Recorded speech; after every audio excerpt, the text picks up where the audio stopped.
without a doubt, there is a range where I am happiest, and there is a range above and below that where my body is not very happy. Hello and welcome to Fierce and Flawless, the Female Project. I am Dr. Antonella Kaler, and I am on a mission to find out exactly what it takes to build an indestructible foundation and achieve our best reality. I am thrilled to bring you stories of inspiring women who were fierce and relentless when pursuing their passions, who did not blame their struggles on so-called character flaws, and who took control to lead extraordinary lives. If you're a woman who is tired of feeling like your life is merely a product of cause and effect, and you are ready to be the woman that causes the effect, keep listening to learn the necessary insights to navigate life's toughest challenges, break through the most disheartening plateaus, and unleash your inner alpha woman. And don't forget, you have the exclusive opportunity to win our Alpha Empowerment Book Bundle. It's 3 life-changing books whose authors you heard speak on the show and a 12-week wellness program by me. So please visit www.thefemaleproject.net/podcast to find out exactly what you need to do to participate. So good luck and thank you for listening. Hello, Alphas, and welcome to another episode of Fierce and Flawless, the Female Project. Today, I had a blast chatting with IFBB Bikini Pro Laurin Conlin. Now, Laurin is not only an amazing athlete, she also has a master's in exercise science. She is the owner of Team LoCo Fit, which is an evidence-based coaching and consulting business, and she is a key speaker in the fitness industry. Laurin and I talk about the realities of getting the bikini body, the mirage of what is showcased as healthy on social media, and then we have some fun slamming some of the worst current diet trends. So keep listening to learn about the safe and sustainable approach to achieving your physique goals with a true alpha woman, Laurin Conlin. Yeah, well, thank you for having me on. Thank you so much for taking the time to talk to me. I really appreciate it. I'm a big lurker fan, not like in a weird, creepy way, but I think you're awesome. I've been following your social media for quite a while. Always love your posts, and they're just so passionate and so honest. Oh, thank you. I appreciate it, girl. Amazing. Let's rock and roll. All right. Yeah, I'm ready to go. Just fire at me. Fantastic. So, Laurin, why don't you share with the audience a little bit about yourself and how your life has led you on this amazing journey and how you ended up where you are now? Man, well, first of all, thank you for having me on. I really appreciate it. I love podcasting, and I feel like shorter video formats are hard for me to get the message across fully. So podcasts are my jam. As far as I totally don't do audio only so that I can wear pajamas for these. That's not the biggest reason. It is a reason. Definitely look like a garbage bag right now, but nobody knows that because we're just doing audio. So this is great. Exactly. As far as like where I, got started and how I landed here, I mean, honestly, my life is constantly changing. So there's just a lot of different things that have been in play, but the grounding thing is health, fitness, education. And that really has changed a lot over the years. I started competing. Back up. I went to my first ever bodybuilding show in 2010. I had just graduated high school, and I'd already kind of gotten to lifting weights during track and stuff, some side things. And then I was like, I'm so done with this running stuff. I just want to start lifting. And then I was like, cool, bodybuilding show. Fast forward, I do my bachelor's and my master's in exercise science. I do research looking at different types of dieting behaviors. And I was competing all through that kind of, on the amateur level. And then eventually working up through the national level, and then eventually turning pro, when I was in my master's, and competing as a pro then as well. So education, competing, started my business. It was very small back then. And then once I graduated, honestly, it became my full-time gig.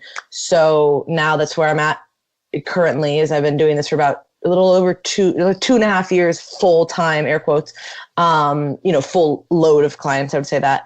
I have 2 different podcasts that I co-host with, Redefine Healthy Radio and The Unglamorous Life. I work with, I'd say about 8 different companies for, like sponsorship ambassador kind of programs. Sure. I'm not really a fan of the word influencer, so I don't say that word, but it really is the word to use to not sound like an idiot, but I just feel very silly saying influencer. So I work with different companies that I believe in and, spread the word about, their different products and services. So yes, influencers, I don't like that word. Right now the connotation with it, with social media is just, it's getting a little ridiculous. It's a little out of hand, and I would love to come up with another word. So if you ever think of a word that sounds less cheesy than that, let me know. Because it's all about, same thing though with when I, online coach, right? Depending on who you tell that to, people either go, oh, that's cool. Or people go, oh, what is that? Or people go, oh God. So it really can be a lot of different, obviously words have different meanings to everybody. So full-time, I'm an online coach, and I work with primarily females, but I also do work with some males, nutrition, training, mindset, competitive athletes, as well as non-competitive, clients as well. So all of that roots back to, I love educating people and about different health and fitness and how to make their life better. So whether it's clients or podcasts, or I travel to speak quite a bit. It's kind of a long way around all of that. That's amazing. Can you tell the audience a little bit about kind of the mental and physical challenges and what it takes if you want to sort of take the leap and you're thinking about becoming competitive? Because it seems like right now in the age of Instagram, there's it's almost really trendy. It's if you're into fitness whatsoever, it's everybody almost expects you to be doing competitions, and a lot of people just kind of hop right in, which of course there's pros and cons to that. But so if you're fence sitting and you're thinking, maybe I should try it out, what are some of the challenges involved, and how do you know, maybe you should start it, or maybe this is really not for you?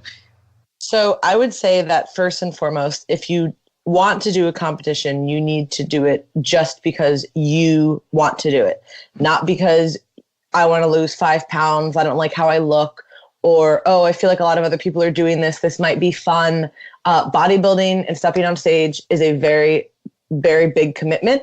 And I would say that it is almost life-altering. That sounds a little dramatic, but it truly is. If you're looking to be competitive, it is a truly intense experience. Getting to stage lean body fat levels is not easy. It is easier for some versus other, depending on just genetically, where your body fat kind of settles. And I see that with my clients. But no matter what, even if you're naturally lean, getting lean enough for stage is very hard while maintaining muscle mass. So there is a whole dichotomy of, you have to push really hard in, the off season to make the proper gains. And then you also have to push very hard during contest prep in order to get lean enough. And it truly is a all-in endeavor. It's not a casual thing. It's not like, oh, hey, I want to just sign up for this challenge, or, oh, hey, I want to, look better for this cruise or whatever, which those are all amazing goals. This is not that. If you truly want to get ready, because if you're not ready for that mentally, and you happen to get stage lean, afterwards is going to be a shitstorm of problems. Sure. And it honestly, getting ready for the show, it's hard. After the show is like 1,000 times harder. So if you are not in it for the right reasons, it's really going to get a bad like whiplash effect, honestly. What I see a lot of people do, unfortunately, is they compete, and they may or may not have done things the right way. Let's just take worst case scenario. They do things, they prep, we'll say it in a less optimal way.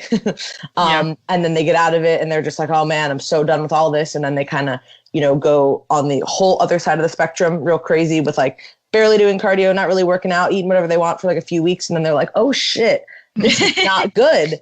And then they're like, you know what? Competing was really fun. I need to lose some weight. Let me do another show. And then that's when that cycle starts happening, and people will continue to compete, not because they enjoy bodybuilding, but because they just honestly want to either lose some weight or they're uncomfortable with themselves and they can't stand where they're at currently. That's the really big challenge I see with people.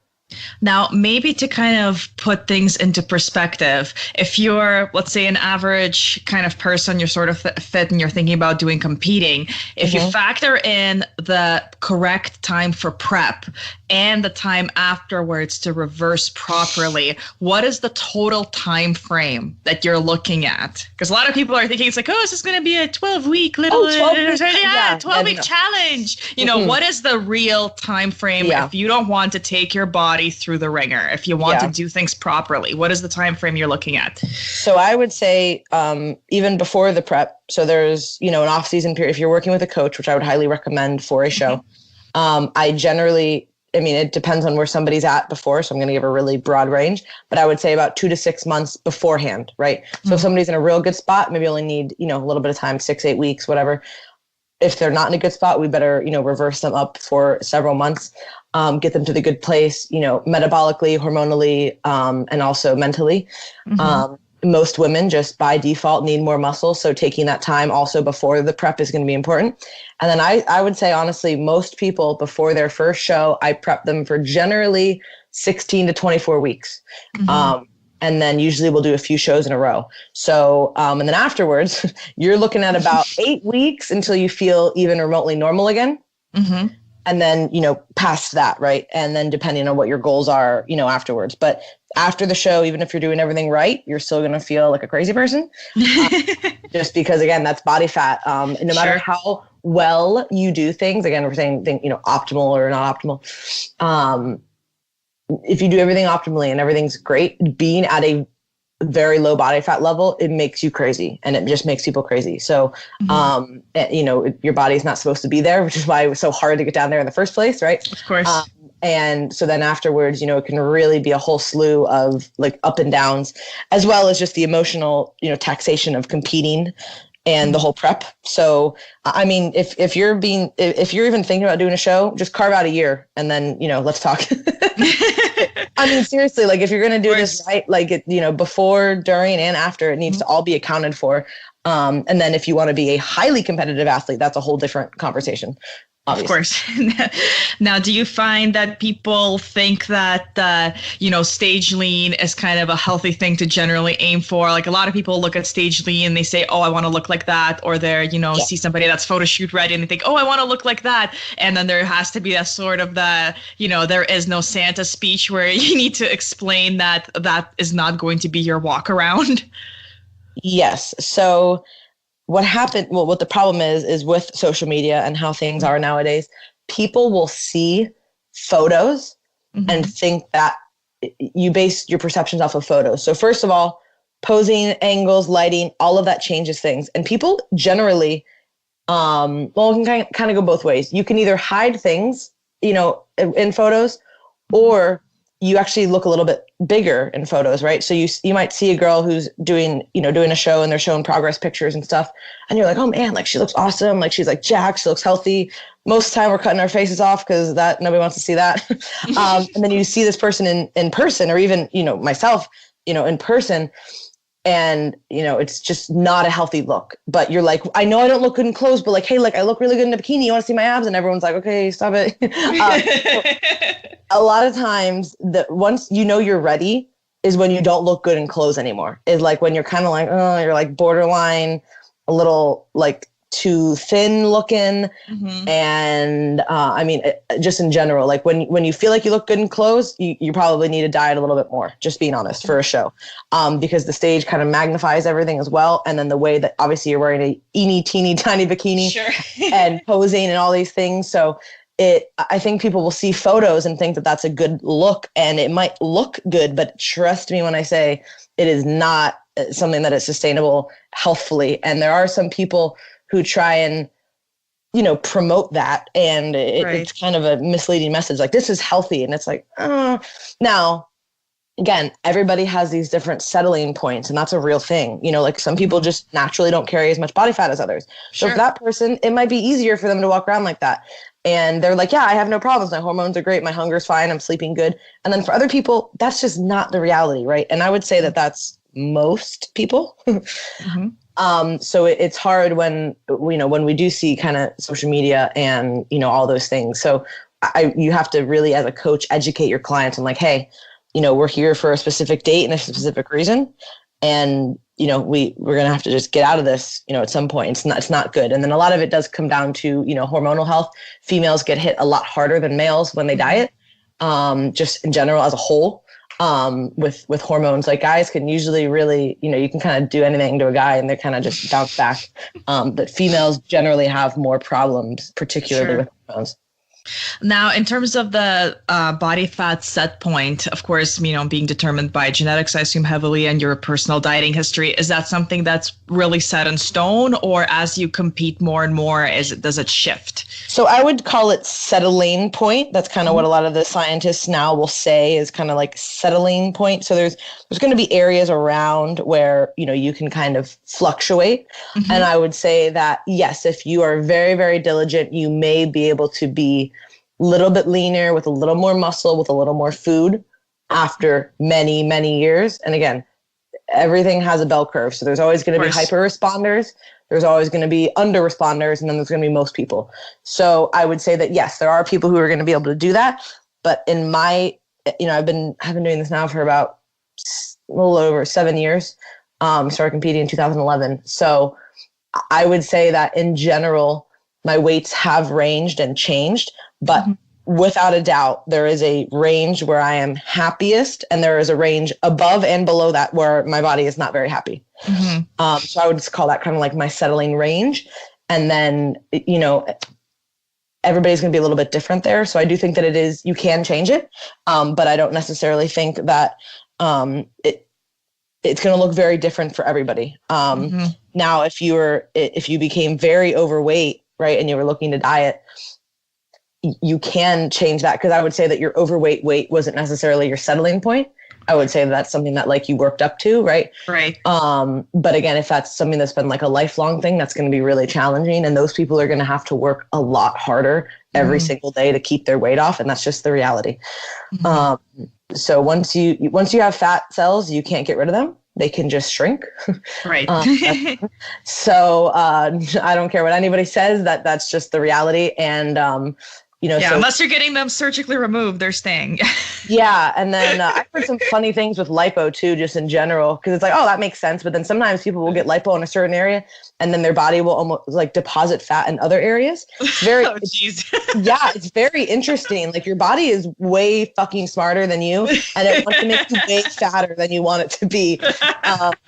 That's like, those are the people who survive the winter, man. So it's like, it's tough, but I would say that it is possible to change it. Now, one thing I have seen is people who do, so like typically a lot of lifestyle clients that I work with, we do this. So we'll have several cycles of like dieting, reversing. And every time we end the reverse, we're trying to end it a little bit lower.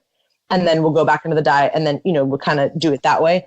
And, I kind of have a theory with that as well, as like, that is possible, but that does take like, a long time. Of course. So it's not something that, when you tell someone, oh yeah, we can probably get your settling point down. They're like, okay, sign me up. It's like, oh, that'll probably be like 3 years. They're like, what? Yeah. that's what it is. So yeah. Now, speaking of coaches that know what they're doing versus coaches who don't know what they're doing, it seems that, especially with things like Instagram and social media, that for a lot of people, the, how to become a coach process goes something like, 1, post tons of pictures of self and bikini. 2, put up a little thing in my profile, say, apply for coaching. And a lot of people there that are just kind of perusing, they don't know what the person's real background is. They know they look credible enough because it looks like maybe they've even competed themselves. What would you say are a couple of tips for somebody who's trying to find a coach of how to weed out people you should not be dealing with that, potentially can hurt you? Because if somebody puts you in a crazy plan, it will cause damage. So, how can you find somebody that knows what they're doing? So, of course, doing your research is going to be important. When you look at somebody's whether it's their Instagram or their YouTube, or if they do have a podcast, or if they've been on other people's podcasts, right? What kind of information are they putting out? What kind of message are they putting out? That's really important. I'm a supporter of education, but also not a zealot about education, because some of the best coaches I know, barely got through high school. So it's not necessarily necessary to have a higher level degree. Do I think that that is helpful? Absolutely. But I do think that some of, the best coaches don't come from that background as either. Now, if you aren't traditionally educated, you really need to make sure that you self-educate. And even if you are traditionally educated, you need to make sure that you're continuing to self-educate because things are changing. So I would say that it's important to look at somebody's background, but not judge it solely on that. Like, if they have a ton of letters or like certificates after their name or whatever, that doesn't necessarily mean that they're going to be a good coach either. So I think that it's important to kind of be able to balance all of that through a lens. Education and experience is important together as a unit. And I would also say that, if somebody's been posting about their clients' work, like how they speak about, the clients and like what they're speaking about, if it's always just like, look at how much weight this person lost, like, sure, that's great. But are we talking about anything else? Right. And, I never want to judge how other people are running their businesses, but sometimes people are only showing one side. And that might be like what they're targeting at, like, like just, 8-week weight loss kind of thing. Right. And not necessarily the whole picture. And so I understand that that's a whole different market as far as coaching goes. But I do think that if you're looking for a serious change, you need to be in it for the long haul. Whether it's, starting an 8-week thing is perfect, but you need to make sure that you can either continue with that person afterwards or, hire somebody else who's going to, get you in that direction, because the long-term success is, what we're really looking for. Of course, the after, before, and after pictures. Yeah, it's not very difficult to get a really decent before and after picture. People can put themselves through a lot of torture for 8 to 12 weeks, but it's the 8 months, 12 months later are some of the more interesting things that you would want to see. Yes, and how somebody is, like a lot of times, even on right now, I'm redesigning my site, but I had a good amount of testimonials on there, and I was like, oh, I'm just going to add some more. And I know people like to see pictures, but sometimes I don't even want to put a picture up because I'm like, it's not even only about the picture. Sometimes it's about like whatever they've written, and it's like all this like mental transformation, and you can't really capture that in a photo, right? I mean, I guess you could if somebody's like smiling and looks really happy, but in general, sometimes I feel like people only focus on just, the physical, appearance, and everybody has a different body, like everybody's journey is different, and like what somebody's progress might look to them, might look very different on somebody else. So sometimes I don't even like just showcasing how somebody looks. But the mental aspect of it is so important as well. Like, do they have a better relationship with food? Like, are they sleeping at night? Like, do they treat their family well? Like, these are important things you have to work on as well. And a lot of people miss that. It's just, macros. Okay, add this or take out that. Like, no, coaching is a, real, holistic, I would say, view of things. Now, do you find that the public is getting a little bit more educated, or there's still lots of people chasing the fad diets and, the new flavor of the day that comes out, whether it's keto or Dukan or whatever is trendy these days, and they're coming in with certain expectations and they're kind of questioning the actual, more tried and true and consistent methodologies like macros? Or do you think people are getting a little bit more educated? So it's really hard for me to answer this because I definitely live in a bubble. And I live in I've been doing this for so long now. And I understand that we all have different backgrounds, but there's just certain things that people will say to me. And I'm like, there's no way that somebody thinks that. And my boyfriend Ryan's always like, you don't get it. This is the majority. Like, you live in the little 1% bubble. Of semi-educated people looking to get more educated. And I would say that that's kind of where most of where I'm at currently, like, is, as far as like people who either reach out to me, or places that I like speak at. But I would say that in general, the trend does seem to be that people are a little bit more educated with things, which is a good sign. And they are kind of understanding, I would say, more lifestyle changes or slower changes. Like, I feel like if you were to go pick up like a self, magazine now, it wouldn't be like, oh, eat 3 carrots and cry yourself to sleep. Like, I feel like it would actually be like somewhat, helpful. Yeah. and a little bit more of a holistic approach. Now, again, I don't know because, I can't speak for everybody, but I do think that it is getting better, but there is still a ton of work to do. And I think it really depends on where you're at too, like, where you live, or like, what area you're talking about. Like, that's like a huge factor. If you're in, LA or, Florida or, Austin, Texas, like, all these hipster places, like, yeah, people are going to be like, oh, give me a kale salad and, whatever. And, that's the norm. Right. But in, if maybe you go, I don't know, to Louisiana or, somewhere else, like, I just thought of it somewhere in the South. I don't know why I thought of Louisiana. They have some really unhealthy food. So yeah, let's go with the Louisiana example. Like some places it's just not as prevalent, or it's, a lot smaller of a town, or, obviously economics play a huge role in it as well. Is the area that you're talking about more affluent than others? Some people don't have the money to even think about hiring a personal trainer or even think about buying, healthier food. So it just, I don't know, it's as a broad statement, I would say, yes, I think that things are getting better and people are more educated, but I think there is still like so much work to do. What's the stupidest fad diet you've ever heard of? Or just the stupidest, the weight loss thing that you saw and you're like, how is this even supposed to happen? I mean, honestly, like I would say probably like the teas thing, like, yeah. Like, no, the detox tea. This is even better. Okay, I get it. Like the tea is going to help you, go to the bathroom, and it's definitely going to help with bloating because you're not going to have anything left in you. So you probably won't be bloating. Perfect. Okay. Like I can get behind somebody, clearing themselves out, but not going to promote it, but I understand it. There's literally flat tummy lollipops. And I'm like, how did you, like, I don't even know if, like, how you could chemically engineer this to be working. Like, is there like a laxative in the lollipop? I was going to say, is this like a laxative scenario? Is this like those XX chocolates, but in lollipop form? Exactly. I'm like, I've like thought about buying one just to like see what happens. It's just to be like, this is my experience with flat tummy lollipop. But, yeah, I would say that those are kind of like the silliest things. And it, or here's another good one. So I am very pro the ketogenic diet. I think there are a lot of, I don't do it personally, but I have coached clients through a keto diet, and I know a lot of the research behind it. And I think it's fantastic for so many reasons, right? Not for everybody, but definitely fantastic for a lot of reasons.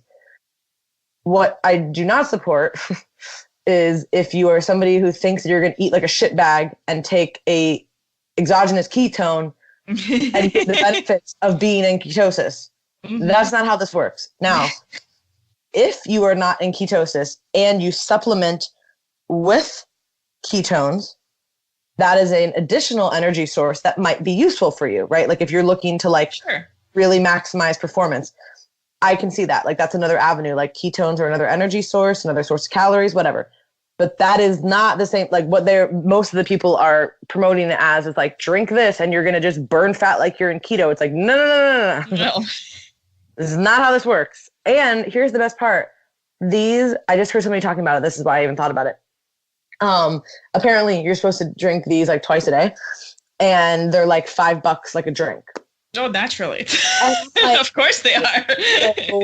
How are you supposed to turn a profit if they're not $5 a pop? Oh my God. And I love it.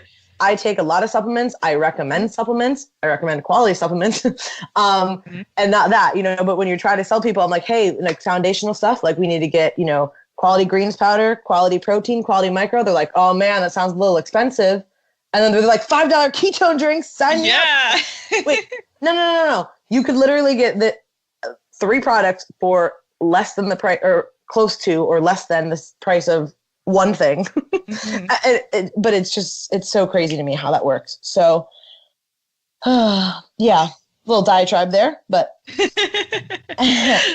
That's wonderful. Oh my God, $5 a pop. Yeah, maybe I should get into the business of selling detox tea and ketone lollipops. Yeah, right? It seems like that's where all the money is, right?